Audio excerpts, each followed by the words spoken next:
Peyronie's disease poses a real problem when it comes to treatment. Curvature is by far the most frightening symptom, but there is also pain, erectile dysfunction, and penile shortening. Surgery is commonly offered by healthcare providers, but many men are reluctant to approve to knives in their private area. Low-intensity extracorporeal shockwave therapy, in short ESWT, is a novel approach to treat Peyronie's disease without having to operate. With over 4 years' experience in using ESWT in this group of patients, let me give you an overview of what to expect and what not.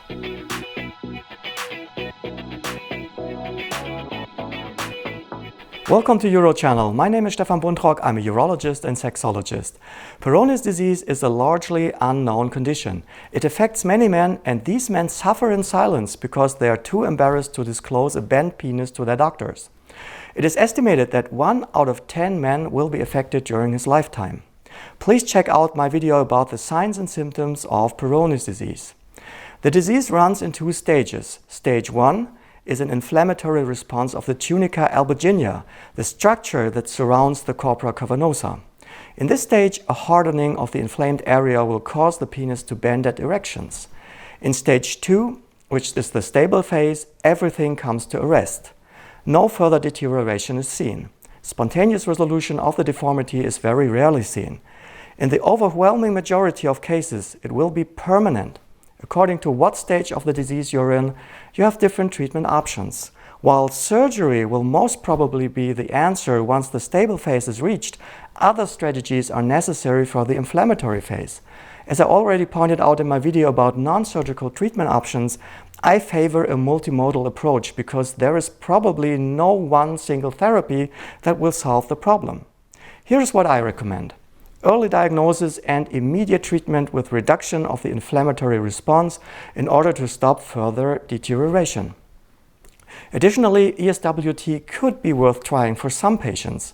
How shockwaves work in Peyronie's disease is not exactly known. There are 2 hypotheses. The hardened area, which is called a plaque, is damaged by the shockwaves and a remodeling process takes place. This is the hypothesis that I favor. The other one is about forming new blood vessels that lead to the invasion of killer cells of the body, which simply degrade the plaque by eating it up. When I apply shockwaves on hardened areas, they start to get soft during the treatment. Does it affect curvature? No. Does it last for long? 3 to 4 days at most. Then everything's back to start. But anyway, the fact that plaque texture changes during treatment is a strong argument for the direct and immediate effect upon the plaque.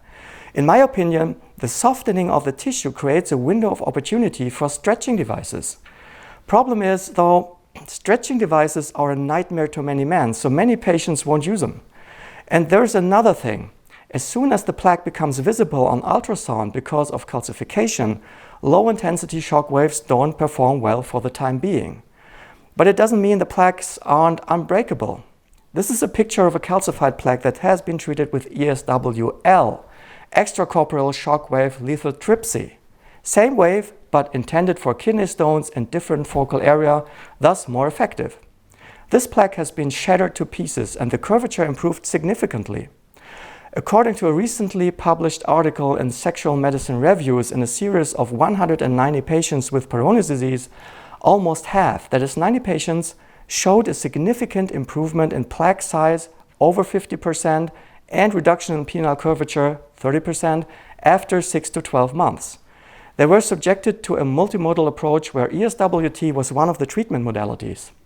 In my own experience, curvature is a tough nut to crack. Erectile pain resolves easily, but for curvature, it takes stretching in addition to the shockwave treatment. Let's talk about side effects. There are hardly any.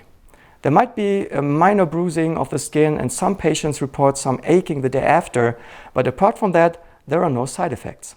In Peyronie's disease, 1 treatment session per week is sufficient. The number of sessions needed can vary a whole lot. As a rule, I go for 12 to 15 sessions. Now let's have a look at the machine itself. There are several ways to produce shock waves. This one here is electromagnetic and it sends out a focused shock wave. Other ways of creating shock waves are electrohydraulic or piezoelectric. This applicator is held to the penile shaft and angled down at the plaque. It sounds like this. And as you might be able to hear, it is quite loud. The procedure takes about 30 minutes, and this is pretty much it. And here's another trick I can do with it. Check out my other videos about Peyronie's disease. Thanks for watching. Bye bye.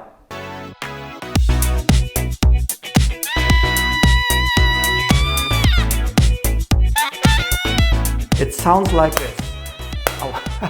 And as you might be able to hear, this is quite loud and it actually hurts.